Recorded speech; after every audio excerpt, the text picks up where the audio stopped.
This is reality with partiality.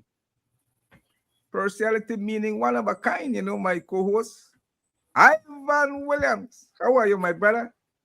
I'm right there, right there. Nice and beautiful day. We're having some very bright days and sunny, and we want to thank God for that. And we want Indeed. to extend a pleasant good morning to all our listeners To at home all and our abroad. listeners, Yes. I have to tell you, you have a very coquettish smile. It is contagious. Yes, man. Yes, man. It's good. You, They always say, you have to have a little bit of humor, a little bit of cheer, because thank you. that's part of your Always a self pleasure. internal self searching. Yes, self-searching. Yeah. Yeah. Sharing the same stage with you is a pleasure. Today we are looking at Belize's first back-to-back government in the 45 years of our independence, namely the Musa terms, 2 terms back-to-back. You and I Yes. have a handsome, you could say chocolate-coated, black attorney friend, former Foreign Minister Wilfred Sede Ellington, who had a run-in with PM Musa's father, Hamid Musa, while Hamid was editor of the Belize Times during the 70s. Sede and Hamid, they buck head in court. Sede was a young upstart attorney. In those days, they wore afro. And Sede was perceived as a daredevil. In those days, how the colonialists run things. Yes, sir, no, sir. Hamid Musa was born in El Berre, the Palestinian West Bank, taken over by Israel in 1967. Said Musa, PM, and Assad Schuman, ambassador, former minister, historian, avid, my colleague at Foreign Affairs. They both studied together in London during the 1960s. According to Wetton Gutman, in an article he wrote, El Berre to Belize, dated October 2001. When the duo completed studying, they both traveled to Palestine in search of their roots.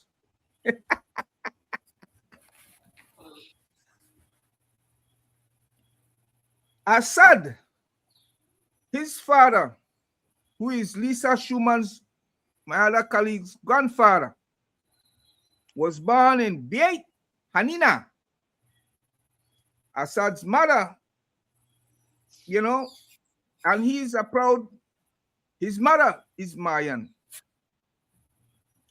It is alleged that while the duo were in Palestine digging up their roots, they met with the late Yasser Arafat. Yasser Arafat would later make some comments, about this duo when Taib became our prime minister. On August 27, 1998, the PUP won the general elections.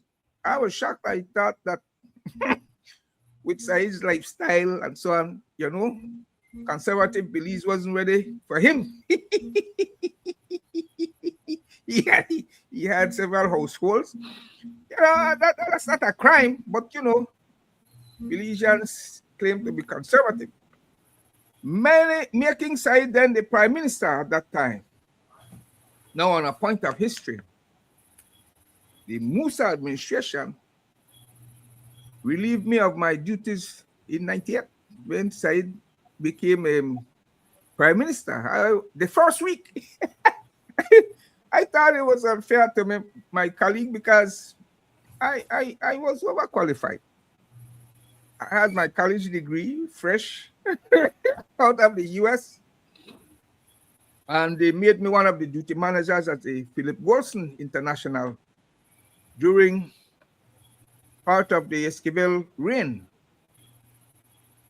One who had, yeah, I was like one who had gotten hit by lightning in 1990, left Voice of America to go abroad, and study out of pocket in Chicago. Finished my course of study, degreed a year early. Came home, returned home, December of 94, to continue missionary work. But was, however, met in December 94 with, you will recall, Esquivel belt tightening phase, he called it. And PUP put on blue bus, they run wrong tongue, He said he was reacting to the IMF. So he was implementing this belt tightening phase. And so I couldn't land a job. Although I was eminently qualified, that then caused the external economic pressure, caused pressure inside my home. So I returned to the US, to see what I could do again out there after 6 months being unemployed. While back in the US, I got a call from one Rico Alvarado offering me, half a loaf at the Belize Airport Authority. So I for my family's sake, I tucked my tail,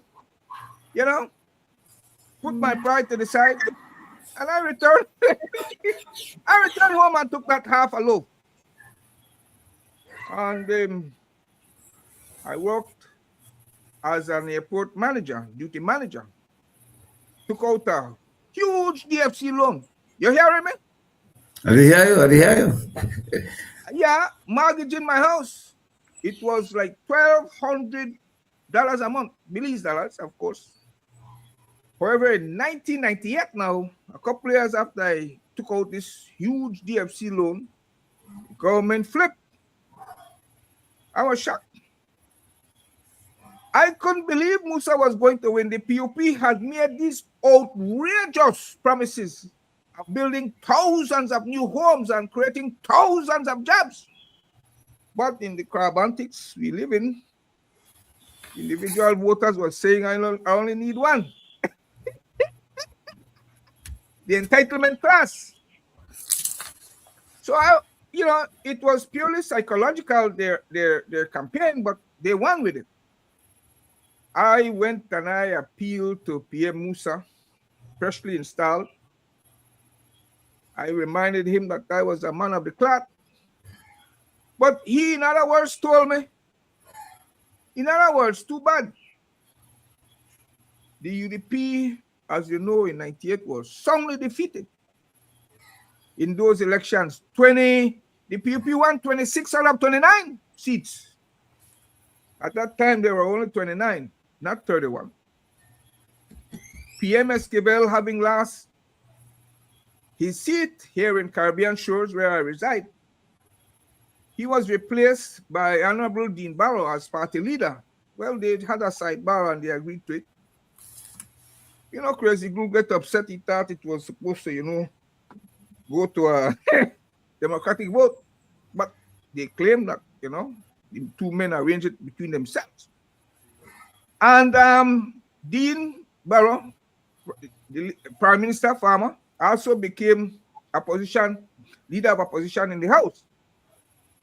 So my brother, the UDP and the Barrow would remain in opposition for those 10 Musa years until they would later win in 2008, where they would then take 25 out of 31. Your thoughts? Yes, my brother, I hear you loud and clear. You're certainly on point. I want to echo the sentiments that you mentioned with respect to the important role that Honorable Wilfred Harrington played. Yeah. He was the Foreign Affairs Minister for many, many years under the under the UDP administration, That's which you right. said came in 2008. A man who have always fought for Belize at the UN and the OAS, and have always been Yes. keen on this peaceful, diplomatic, and finding a resolution to the Guatemalan dispute. Yes. I must tell you that, and I agree with you, that at the time when Honorable Manuel Esquivel came into office, his agenda was trying to fix the economy, because the economy was in shambles. Yeah. And he was taking a lot of unpopular measures and decisions at the time, which in my view is what caused him to lose the general elections. People Who don't this? sometimes don't. Who Manuel took the unpopular Esquivel, decision? Honorable Manuel Esquivel, at that time, remember, Yes, he had put in yes. place austerity. Yes, man, he sent some people home for Christmas, man. Yes, in which many public officers, in some respects, lost their jobs and so on. And also, it was around the time when he restructured the tax. This VAT was around. Remember Yeah, VAT? but remember, he did ask the people. He asked his cabinet. So what for do now? What for do? We have two choices. He gave them two choices. He said everybody, the public service must take one pay cut, and you were in the labor department. Maybe I don't know what your rank was at the time. Everybody must take one pay cut, either that or we send some people home. Yes. I was just trying to bring home the point, the reason, in my view, why the PUP won. Yes. You mentioned, you thought that they would not have won given the situations, but I was just pointing to two of the most important points in my view, that sometimes the campaigning and the slogans and all these things are catchy, and people tend to forget or don't pay attention to the reality. Yes, and yes. that is what happened during that time, in terms of the PUP winning, and Honorable Said Musa became the third prime minister. Yes. Yes. Now I am agreeing with you, because whereas to my mind, PM Esquivel was looking at glass half empty, fearing the IMF. Musa and his right hand, God bless the dead, Fonseca gone in there and they look at the glass half full. There's some money there, man. We could privatize this, privatize that. Is that what happened? Exactly. That was one of the times when we ratchet the most significant debt, foreign debt. And it was a time when people was alleging many forms of corruption, especially in government contracts, during that period. So, and then why privatize the utilities, right?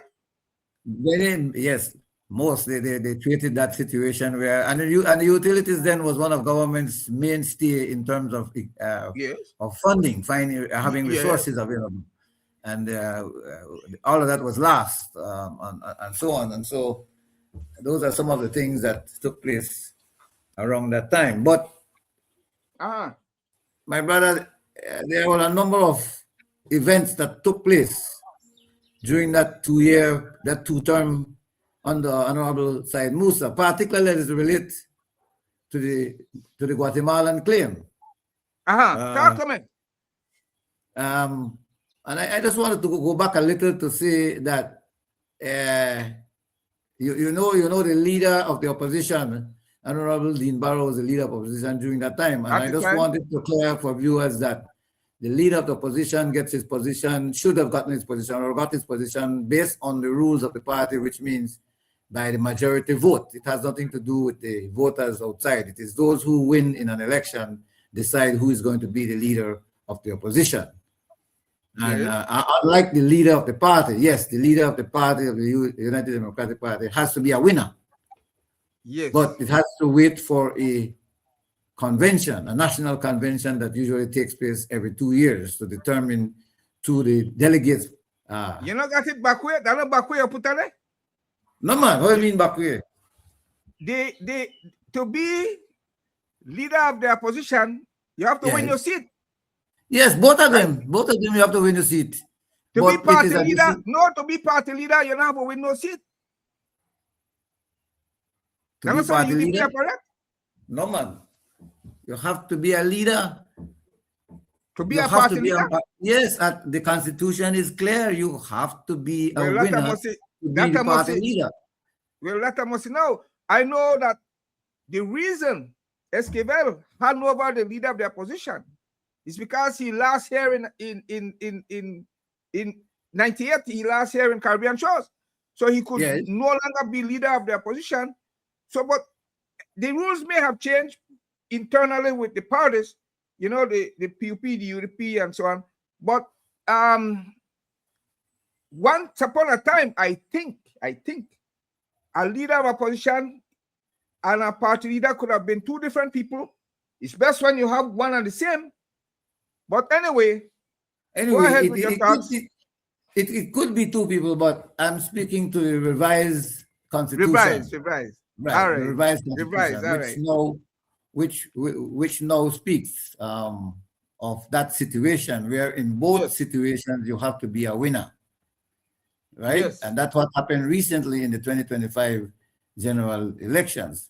That you to become the leader, you have to wait until there is a national convention where the delegates countrywide puts you there, and that is what happened recently in 2025. So I'm certain about that, my brother. But in any event, you remember in February of 2000.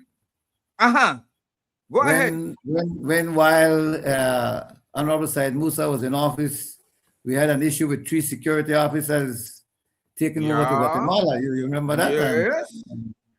And issues of where there were protests and yes. And Guatemala was ramping up the provocation. Like you said, they came into Belize territory. You know, the audacity. And then in that case, like you said, they stopped roadworks that time. But we're going to get to, but you are saying about the time when they seized the BDF personnel, they seized them. That's true. Yes. That's what I'm talking about. They held them in Guatemala.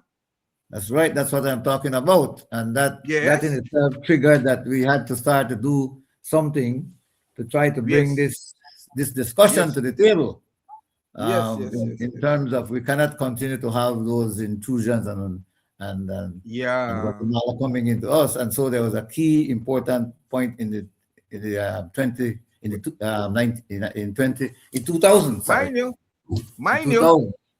Mind you, the British had abandoned us from after 94, when the 50 years statute of limitation ended. You know, for Guatemala to have taken the case to ICJ, so we were sitting on that. You know, no military security agreement with one or a group of countries. Yeah, we failed. That was part of the failure and independence. We failed to secure a security for Belize and keeping that is something that forever making diplomacy then our strongest tool. That's right. Because you know how the British behave when they had issues with so and so country over the Falkland Islands. The British tell them, well, look, you don't think that for no come for it, for take it then. Come with the will. And also in Guatemala.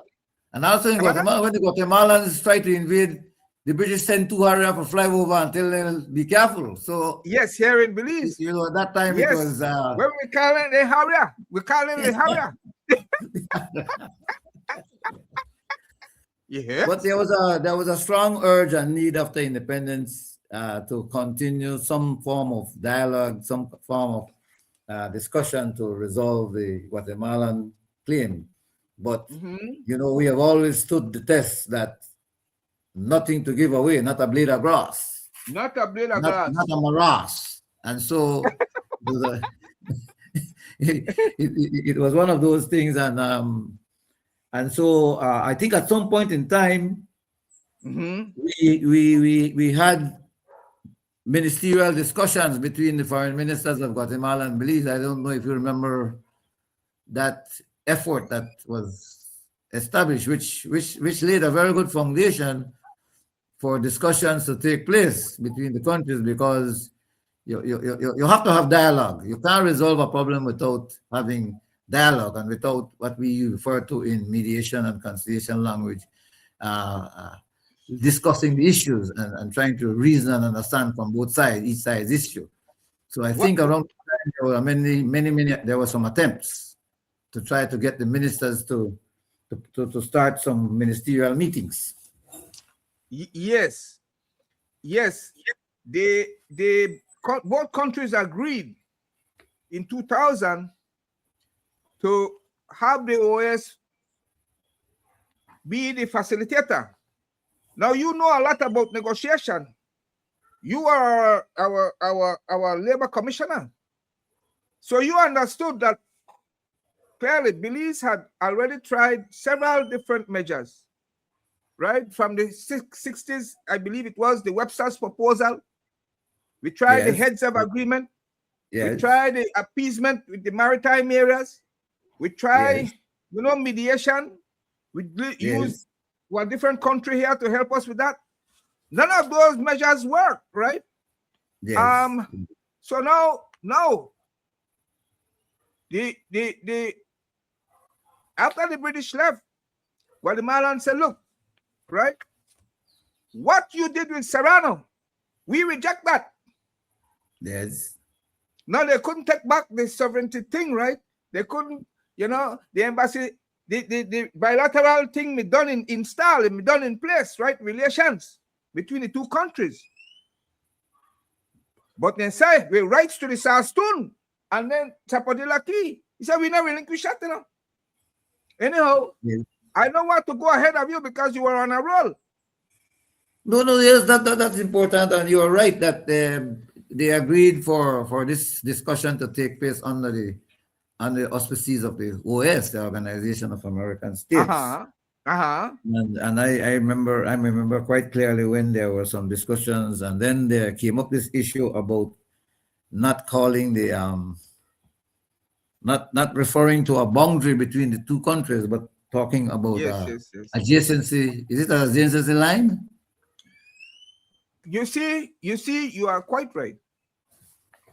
And we have our friend is an upstart, as you know.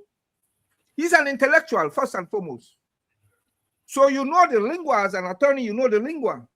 In diplo speak, when you say artificial, it simply means it's. Oh yeah, artificial. That's the word I was looking for. Artificial borders. Yeah. Yes, as opposed to a natural, mountain or a river, that forms a border. Right. So he got into a spot with Cremandala, Moors, and so on, over not wanting to back off of this language that Moors accuse him, right, of saying we don't have a border. But the language had to come, was suggested because Guatemala could no longer, based on their constitutional claim, refer to a border with Belize. So to continue dialogue, they had to change the language. Thus, the adjacency line is exactly the border line. Yeah. Yes, and I want to stick up in there. I also want to say to the public that when you're on the table or when you're in discussions, in mediation, there are certain language, there are certain things that you need to do. Otherwise, the other side will just pick up their briefcase and walk out. Yes. So it is things that you throw around with the intention to get movement on the other side. Right. So this adjacency line was to accommodate the discussions. Yes. For the most part. Otherwise, the other party will say, man, if we can agree that let us have that as not calling it a border, then the talks can break down. And so I believe we need to understand that there are times when to facilitate things and to get movement on both sides, there are things that ordinarily you would not do, but what is more important is to keep the dialogue and to work towards a settlement. Yeah. And then that led to the adjacency zone too. Remember the adjacency zone, I think it was a 1 mile on both sides of the adjacency line. Yes, it is. It is. And so you see, the OAS found a group of friendly countries that put money into the pot so that they could come between, and they still have it there. When there's a dispute between the two countries, that OAS go inspect the matter, especially if they're within those parameters, the 1 kilometer from both either side. If it's within those 1 kilometer on either side, OAS go in there and they verify. If it's further out than that, either country could deal with it unilaterally. But if it's between that 1 kilometer on either side, within the zone, then OAS go in and go verify. That was when they found the settlement in San Vicente. Remember, at some point, there was a discovery of a settlement. I think it's in the Columbia Reserve, San Vicente. Yes. Where Guatemalans were living on Belizean territory. Yes. And even though Guatemala denied, there was some denial from Guatemala. You remember that? That they didn't. Yes, there was that and several others. So there was a hemorrhaging. It was happening a lot under the Musa first term. A lot. And so OAS stepped in and raised some funds, and by and by they would then come to terms and repatriate the squatters back into Guatemala. Guatemala finding land for them there. The OAS would provide funds to build for them in their relocation. So yeah. So that is when they were found wanting. Huh? You're referring to the agreement in terms of confidence building measures. Yes, for confidence building measures. That was part of the outcome of the discussions, and the OAS facilitating some confidence building measures, agreeing to move those persons in the adjacency zone. Yes. That's November 8th, no? November 8th of that year, 2000, I believe, they signed the confidence building measures.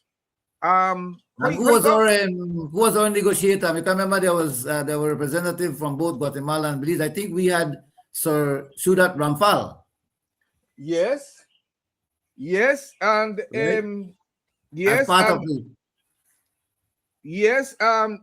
and Dr. Paul Reichler was appointed by Guatemala. So Ramphal for Belize and Dr. Reichler for Guatemala. Those were the guys. You know what I'm holding here?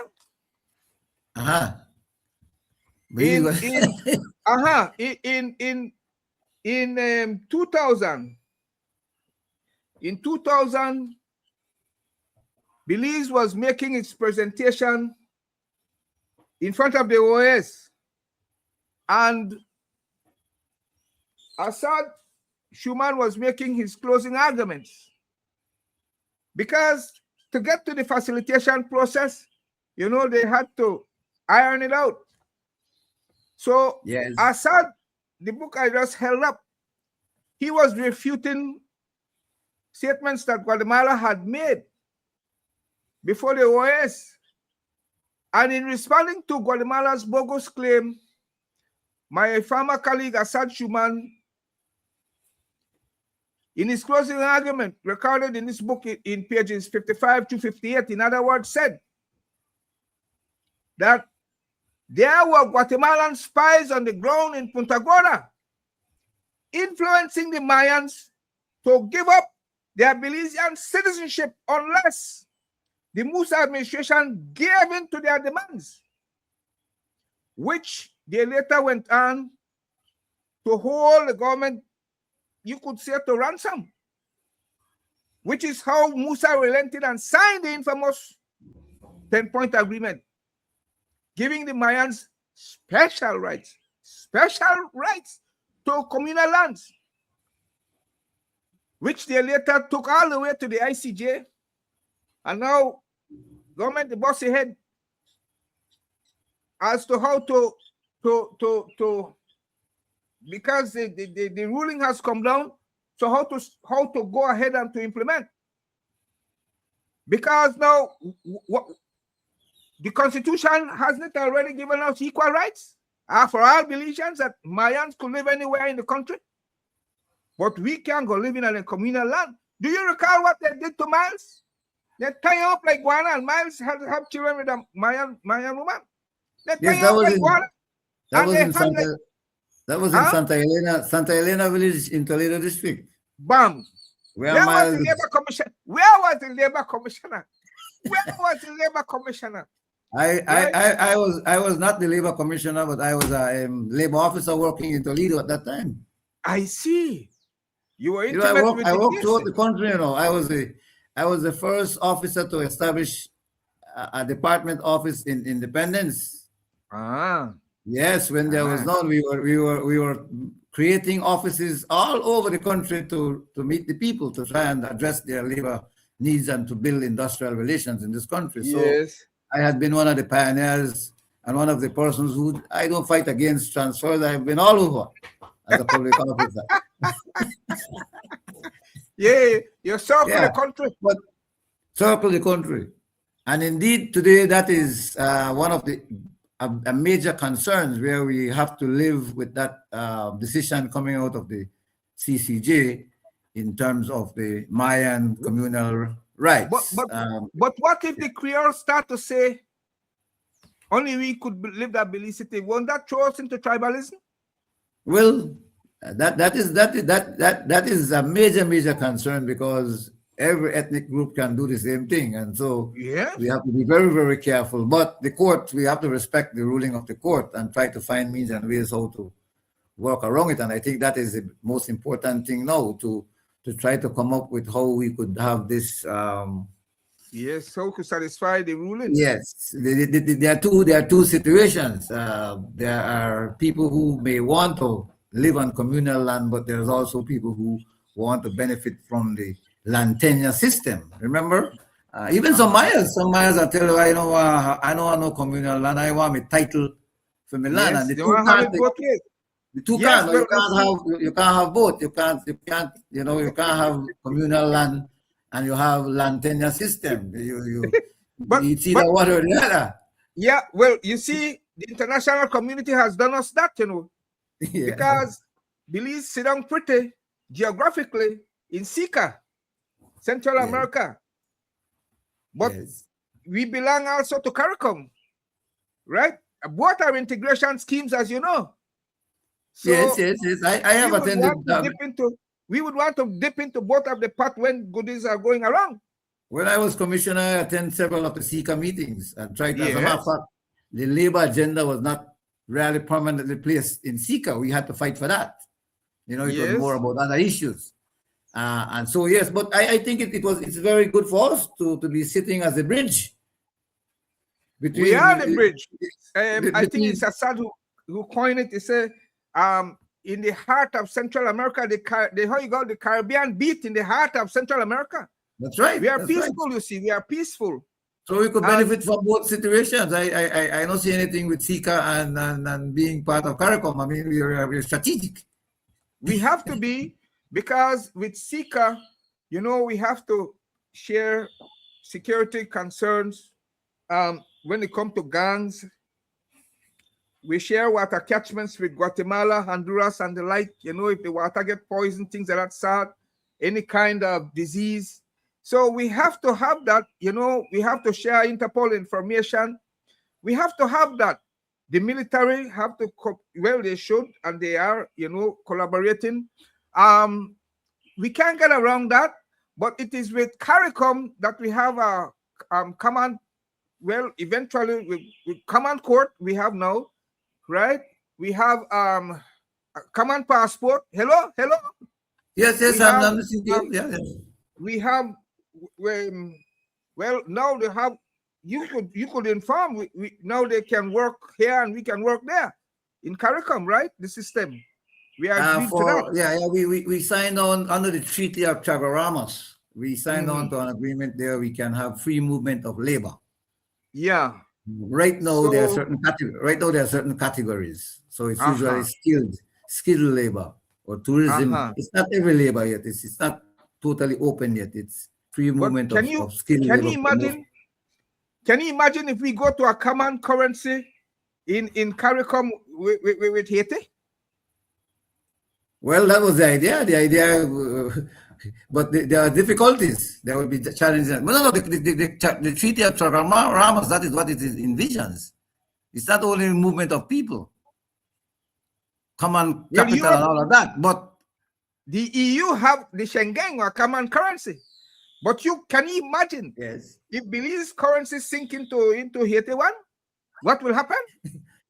Well, I know what to imagine it, I myself, I know, but the reality is that we need to find a way to how to. The idea is to cut a common block. You see, because nowadays when you're a single country, there's much you can do in respect to trade and other arrangement that can enhance your economy. But we do have those challenges of some countries who are rat bottom, and how do you balance that?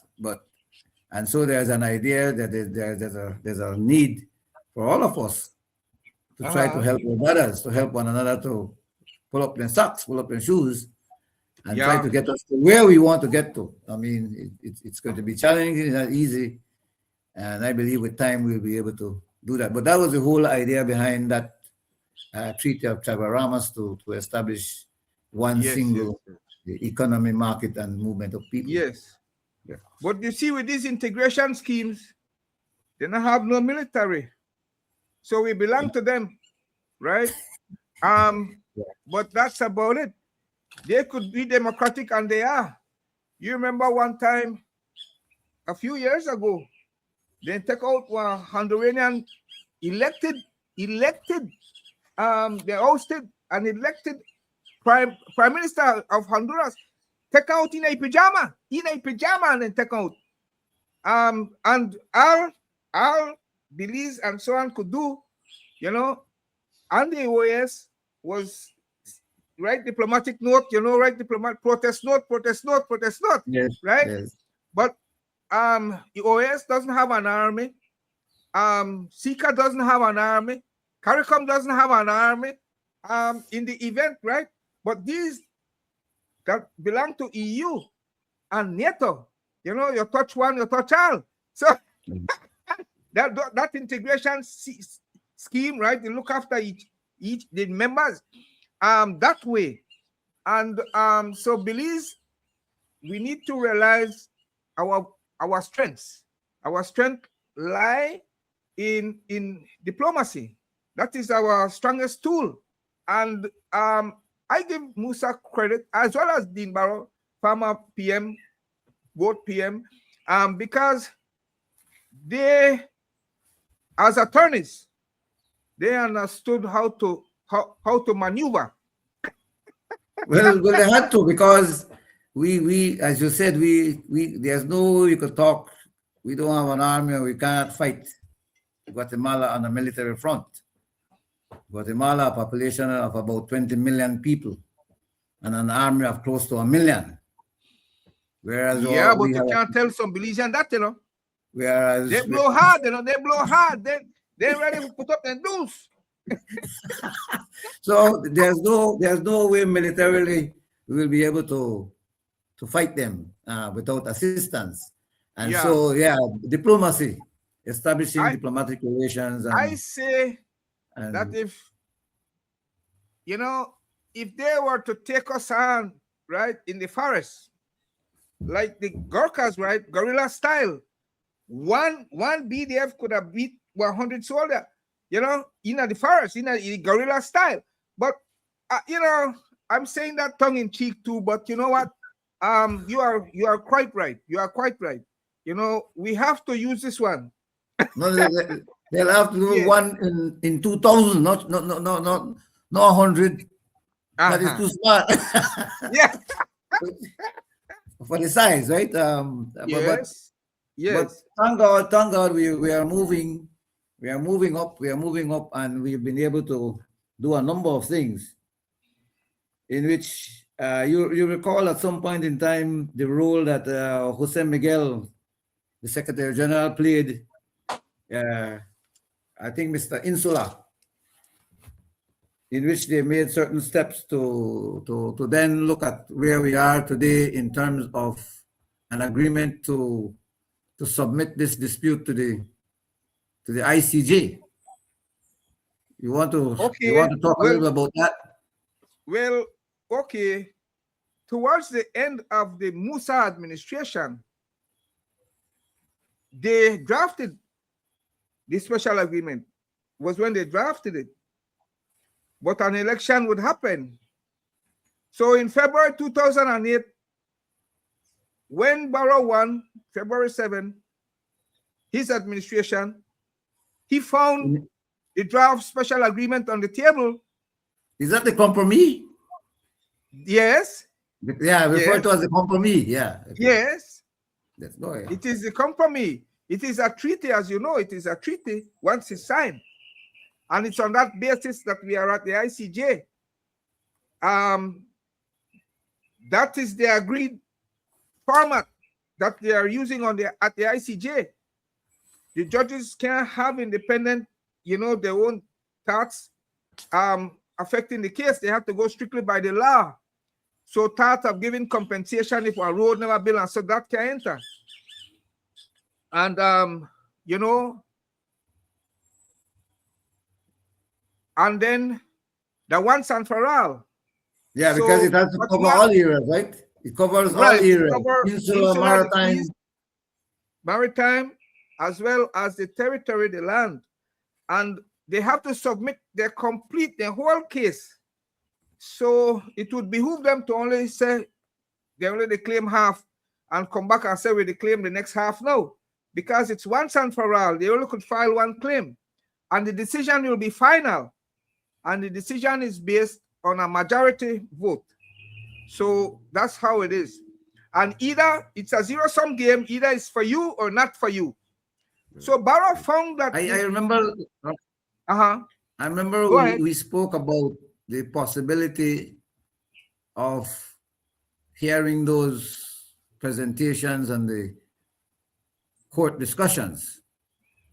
And I happened to, a few days ago, saw where it was being broadcast live, where this matter of Venezuela and Guyana. So I think it would be good if we could arrange with the media houses at the time when there are these oral arguments, because I think they're finished with the written arguments, they are now at the oral presentations. It would be good if we could listen and hear how these things are going. I am in total agreement with you. A lot of the times our media lamp up, man. I know that in 2006, when I was writing my book, they were getting their news out of Prince Libre when the Guatemalans put 3,000 Kabilas that were Sastun Boda. You know, so they weren't doing some serious investigative journalism. I don't know what their problem is. I don't even know if Jews have a vehicle, that Channel 7. I'm saying that we need to get to their levels, because the diaspora, the Belizean diaspora, they clamor, and people at home want to know what is going on. And this matter, I mean, when this government was in opposition, They used to beat on the Barrow Administration to give us information, There was a huge vacuum. But I don't know why people are not pressuring the government to provide information. I mean, it is imperative that people be informed. Now the ICJ have rules. Once the court case done large, the officials themselves can disclose certain things. But you being an attorney, you know there are ways and there are ways. And that's where the media needs to be vigilant. So I am in total agreement with you. I saw the discussions in the court between Venezuela and Trinidad live. All right, good. I saw it 2 days ago.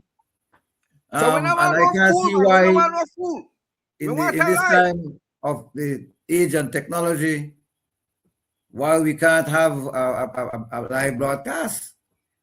Make your closing argument and you tell them.